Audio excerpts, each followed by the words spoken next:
এই পাখি দুইটা, এর নাম হলো বগিলা। এই পাখি দুইটা আমি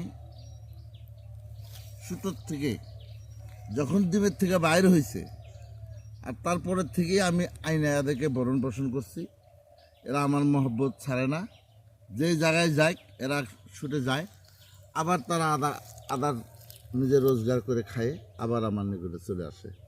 তাই দেখেন দর্শক, জংলা পাখিও পোষ মানে। আমরা মানুষ হয়ে যদি জংলা পাখিকেও পোষ মানাইতে পারি, আমরা মানুষ হয়ে মানুষকেও পোষ মানাইতে পারি না। তাই দর্শক, যদি এই ভিডিওটা ভালো লাগে, আমার ছোটো ভাই আবু সমা আমি ভিডিও করি, তাই আপনারা একটু পারলে লাইভ দিবেন। আর পশু পঙ্খীকে আপনারা মরম দিবেন, আদর দিবেন, স্নেহে দিবেন, তারাও আপনাকে ভালোবাসবে। তাই মানুষ হয়ে যদি মানুষকে আপনি মানুষের মতো কথা